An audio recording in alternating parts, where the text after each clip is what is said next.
그리고 이제 이러한 교통망들이 왜 이루어지냐? 그건 바로 늘 말해왔던 국가의 균형 개발입니다. 그래서 제가 이제 국토 균형 발전의 국가 교통망 보면 제 4차이고 5차 있죠. 5차는 가장 핵심이 그거예요. 지역 간 불균형을 좀 해소하고 이런 국토를 각 지자체마다 거점으로 어떻게 잘 육성시켜서 그런 메가시티가 잘 구성됨으로써 지역 간 균형 개발이 가장 큰 이슈죠. 그래서 이것도 보시면 편리하고 스마트한 첨단 국토. 이제는 스마트 도시도 말이 나오죠. 그러다 보니까 교통도 마찬가지입니다. 스마트 교통, 스마트 시티 이런 게 각 지역마다 잘 이루어지는 거고 활력 있는 국토죠. 그리고 상생하는 국토. 어느 한 곳에 국한되어 있어가지고 그 지역만 개발되는 게 아니라 이러한 개발 압력이 서서히 전국으로 다 뻗어나간다는 그 이유로 이번에 이러한 국가 철도망이 좀 더 효력이 있고 영향력이 강하지 않나 그렇게 보고 있어요. 그래서 이러한 내용도 여러분들이 한번 쭉 눈여겨보면 전체적인 국토를 어떻게 개발하고 앞으로 어떠한 방향으로 교통망이 형성되고 그 형성되는 가운데 거점 어디를 포인트를 내가 봐야 되는지 그게 바로 주 핵심입니다. 그래서 이런 부분도 한번 전체적인 의미에서 한번 보시면 될 것 같고요. 제가 이걸 뭐 세부적으로 다 할 수는 없어요. 근데 여러분들이 이러한 국토조합계획을 한번 뭐 이러면 워낙 정보도 인터넷에 많으니까 한번 직접 찾아서 쭉 읽어보시면 다 이해가 되는 부분입니다. 그래서 그것도 한번 참조해 보시고요. 그리고 이러한 국토 균형 발전에 있어가지고 교통망이 왜 중요하냐? 내가 네 가지로 해놓았는데 보시면 급변하는 지방권의 토지 시장입니다. 이제는 지방에 있는 토지들이 돈 되는 시장이에요. 대부분 사람들이 이 수도권에 있는 토지만 봤죠. 왜? 가깝기도 하고 도시개발도 많이 되고 교통이 가깝다 보니까 그만큼 입주도 많았고. 하지만 이제는 이런 수도권에 국한되는 게 아니라 수도권과 연계되어 가는 지방의 중심 거점 지방권이 하나의 핵심이죠. 그래서 제가 지난달에 말씀한 게 뭐냐? 지방의 읍세권을 중점을 두자는 말이 그 말이었어요. 읍세권. 이제는 수도권과 지방에 연계되는 그러한 지역마다 읍세권이라는 게 더 많이 이슈가 될 것 같아요. 왜냐하면 교통의 거점이 되는 지역들이 다 읍세권에 이루어지니까. 그러면 한번 보시고요. 새로운 교통축의 분석이 중요한 거죠. 그런 지역들마다. 그리고 주요 권역의 교통축이 변화되는 시대입니다. 옛날에는 경부축이었지만 서서히 이 서해안축으로 모든 게 이루어지겠죠. 그리고 세종부터 해서 다시 재편성되는 겁니다.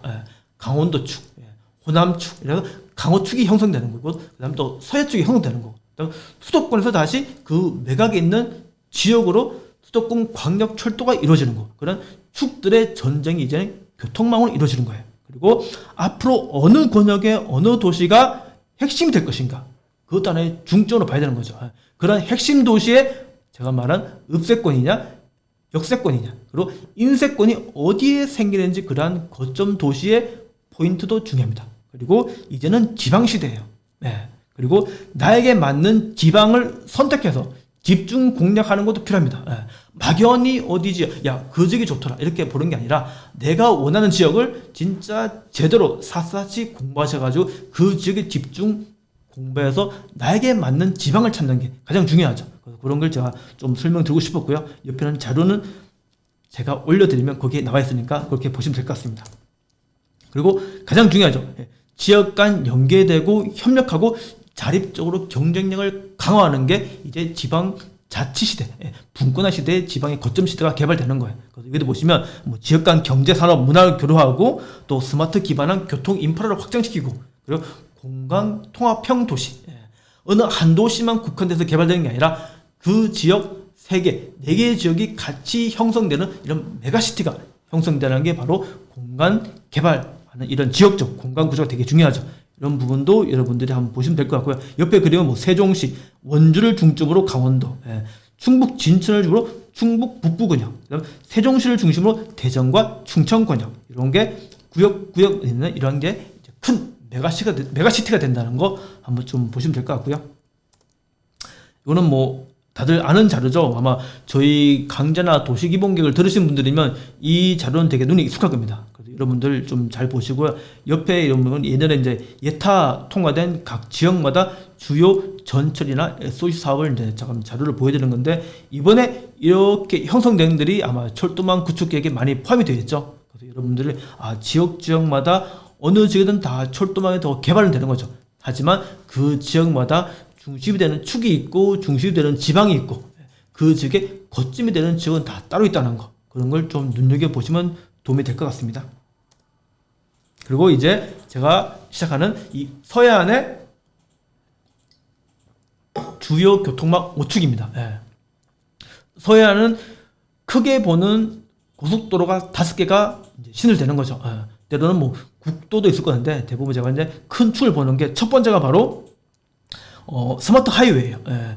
제5차 국토종합계획에 가장 이슈가 됐던 거죠. 예. 서해안 축으로 스마트 하이웨이가 이루어진다는 거. 이게 바로 영종도, 신도, 강화도, 안산까지 이어지는 스마트 하이웨이입니다. 이게 저는 우리나라 서해안 축의 가장 1축으로 지금 보고 있습니다.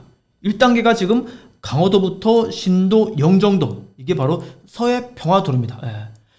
섬들과 연결되는 그 라인으로 다 고속도로화가 되는 거죠. 예. 그게 있고, 그 다음에 송도, 오이도, 안산, 시화를 거쳐 쭉 가는 게 인천 안산강 고속도로입니다. 예. 지금 시화호 여러분 아시죠? 오이도 있는 시화에 가보죠. 그 시화 방조제를 거쳐가지고 시화 MTB를 거쳐서 새로운 고속도로가 연결됩니다. 그게 바로 제가 방금 말한 송도, 오이도, 안산, 시화, 인천 안산강 고속도로예요. 이 고속도로가 쭉 연결돼가지고 다시 평택 시흥강 고속도로를 만난다는 거예요. 그게 바로 뒤에 제가 말씀드린 서해 2축에 들어가는 겁니다. 그래서 보면 2단계 시점이 뭐 시흥, 서평택 JCT부터가 평택 시흥간, 이게 바로 2축이고 3단계는 평택 부여부터 해가지고 제2 서양 고속도로라 불리는 서부 내륙 고속도로입니다. 이러한 라인에 쭉 이어지니까 여러분들도 뭐 인터넷 찾아보시면 이러한 자료가 잘 나와 있을 거예요. 그런 부분도 보시면 도움이 될 것 같고, 일단 서해안의 가장 중요한 1축은 용종도와 신도, 강화도를 이어지는 안산까지 이어지는 이런 라인으로 서해안 스마트 하이웨이가 1축이다 정도는 알고 계셔야 될 것 같습니다. 다음에 2축이죠. 예, 제가 방금 말씀드린 평택 시흥 제천강 고속도로. 예, 이 도로가 예전에 지금은 4차선이에요. 하지만 지금 평택부터 시흥까지 6차선으로 확장된다고 그러죠. 예, 부분 확장되어 6차선으로 개통하는 거고, 처음에는 이제 평택 음성간이었죠. 근데 앞쪽에 평택 시흥간이 개발되고 개통되고, 그 다음에 평택 음성이었는데 그게 다시 평택 제천까지 연결되는 거죠. 근데 여기 보시면 제천에서 다시 영월까지 갑니다. 그리고 영월부터 다시 삼척까지 가는 거죠. 이 라인이 이제 우리가 예전에는 영동 고속도로를 타고 인천부터 강원도를 갔다 그러면 이제는 그 다음 라인축이죠. 평택 시흥간, 평택 제천, 영월, 삼척까지, 이게 그 다음으로는 새로운 관광 물류 도로가 되는 거예요. 왜? 평택항부터 해가지고 서해안 쪽으로 가는 중심축이 바로 이 평택 시흥간 고속도로이기 때문이죠. 예. 특히 이제 제천 영월 구간은 작년도에 예타 통과가 됐고요. 또 영월 삼축 구간도 지금 계획 반영을 하고 있다고 준비하고 있어요. 근데 이러한 군이 완전히 이제 완공되면 원주나 저런 춘천이나 강원도 있는 그런 물류나 이 관광이 서해안으로 올 때 이 평택 시흥간을 타고 쭉 와서 서해안 고속도로 다시 만나는 거죠. 그만큼 교통축이 바뀜으로써 그 지역의 새로운 활로가 활성화되는 거죠. 그래서 이런 분이 이러한 이축도 잘 공부해 두시면 도움이 될 것 같고요. 좀 더 이 내용을 자세히 알고 싶으면 제가 예전에 유튜브를 한번 찍었어. 이 라인 쪽으로. 서해안 교통축 그래가지고 제가 고속도로도 한번 찍어 올렸고 뭐 전철도 다 찍어 올렸습니다. 그래서 저희 난생 토익투자 유튜브를 보시면 거기에 제가 구역마다 단계 제가 뭐 기호로 한 3편씩 4편씩 같이 올린 것 같은데 그걸 좀 참조해 보시면 이러한 라인이 어떻게 형성되어 있는지 좀 더 세부적으로 알 수 있을 겁니다. 그래서 이 축이 평택 시흥 제천강 고속도로라는 거 한번 알고 계시고요. 그리고 이제 3축이죠. 바로 서부 내륙 고속도로입니다. 평택부터 부여, 익산까지 가는 이 내륙 고속도로가 앞으로의 제2 서양 고속도로의 대표적인 교통망이 되는 거죠. 지금도 이게 평택 시흥간 타고 가셔가지고 서해안 고속도로 만나면 서해대교 진입 전에 오른쪽에 편말이 딱 되어 있습니다. 평택 부역 익산간 고속도로 추진한다고 되어 있고 그 인근에 새로운 제시가 만들어지죠. 그래서 그 제시 다시 포송지구를 거쳐서 나오는 게 포송 IC 해서 쭉 가서 인주 해서 쭉 내려가는 거죠. 예산까지 그런 라인이 있다 해서 보시면 이게 있죠. 포성 분기점, 그다음에 인주, 예산, 부여 해서 익산까지 가는 게 이러한 서해 제3축 서부 내륙 고속도로로 보시면 될 것 같습니다. 평택항 항만으로 포성 IC가 생김으로써 그 인근에 있는 지형들이 많이 바뀌기 시작할 거예요. 포송지구가 개발되고 현덕지구가 개발되고 그 IC 뒤쪽으로 안중읍을 중심으로 화양지구, 현아리 이 인근으로 도시가 많이 되고 있죠. 송담지구 해가지고 그런 지역도 많이 이슈가 되고 있는데 제가 뒤에서 설명드리겠지만 IC가 만들어진다 그래가지고 그 인근에 있는 농림지를 그렇게 투자를 많이 하셨어요. IC가 만들어진다 가지고. 근데 그 지역에 200만 원, 300만 원 이렇게 투자를 하셨는데 농림지는 저는 늘 말씀드리지만 좀 투자의 보류 대상으로 남겨뒀으면 좋겠어요. 그리고 가장 안타까운 게 합동역이 들어온다 그래가지고 그 인근에 농림지를 많이 사신 분들이 계시는데 그거는 좀 위험할 수 있어요. 왜냐면 역세권 개발한다 해가지고 일정 섹터는 개발되지만은 그 섹터의 범위에 안 들어가면 그냥 영영 농림지예요. 내 땅이 아무리 여기 들어오고 역세권 개발된다 해도 내 땅이 용도적인 농림지면 그냥 농사밖에 못 져요. 근데 그러한 땅을 100만 원, 200만 원 그렇게 주고 산다 그러면 약간의 좀 무리수가 있다고 보는 거죠. 그래서 여러분들이 그러한 부분은 좀 잘 공부를 하셔가지고 좀 이해를 하셔야 돼요. 아무리 하지 말아도 이해를 못하면 그걸 하게 되는 거죠. 그런 부분 많다 보니까 제가 좀 더 강조를 드립니다. 그래서 여러분들은 3축은 서부 내륙 고속도로 평택, 부여, 익산으로 가는 이러한 라인으로 좀 보시면 될 것 같습니다. 이 내용도 제가 유튜브에 다 올렸으니까 한번 보시면 좀 더 세세하게 도움이 되실 거예요.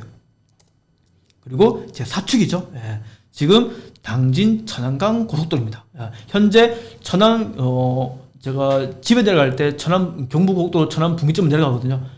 거기 천안 분기점에서 지금 아산 염치읍까지 지금 천안 아산 가는 지금 공사하고 있어요. 아마 2022년도 개통 제가 목표로 알고 있는데 그 라인이 이어져 가지고 다시 아산부터 당진까지 이어지는 거죠. 이 라인에 쭉 이어지면 그게 바로 당진 천안간 고속도로가 되는 겁니다. 이게 바로 서해안의 제 4축이에요. 왜 천안 아산 당진으로 가냐? 천안 밑에 어디가 있죠? 바로 세종이 있습니다. 세종 북부권에 있는 그런 물류들이 천안, 아산, 당진을 거쳐서 향후에는 마지막으로 가는 곳이 바로 대산항이죠. 이 뒤에 나오는 게 바로 제 5축 그 고속도로 바로 당진 대산강 고속도로입니다. 이 천안, 아산, 당진도 마찬가지예요. 천안에 있는 아산에 있는 아산 탕정, 천안 삼성 디스플 이런 지역에 있는 물류들이 이제는 당진을 거쳐서 항만이 큰 대산항으로 간다는 게 가장 키포인트입니다. 이러한 라인이 왜 형성되는지를 알면 전체적인 큰 흐름의 축을 알 수 있는 거죠. 그러다 보니까 이러한 축을 잘 이용해 보시는 게 여러분들이 그런 지역의 큰 눈으로 좀 더 잘 볼 수 있는 그런 해안을 아마 가질 수 있을 것입니다. 여기 보시면 당진 천안 다 나와 있죠. 이러한 부분도 유튜브를 참조해 보시면 좀 도움이 되실 거예요. 그리고 마지막 5축입니다. 너무나 많이 들었던 내용들이죠. 아니 저희랑 같이 강의를 많이 듣고 답사를 가보시고 공부를 많이 하신 분들은 이 당진 대산강 고속도로는 수없이 들었을 거예요 아마.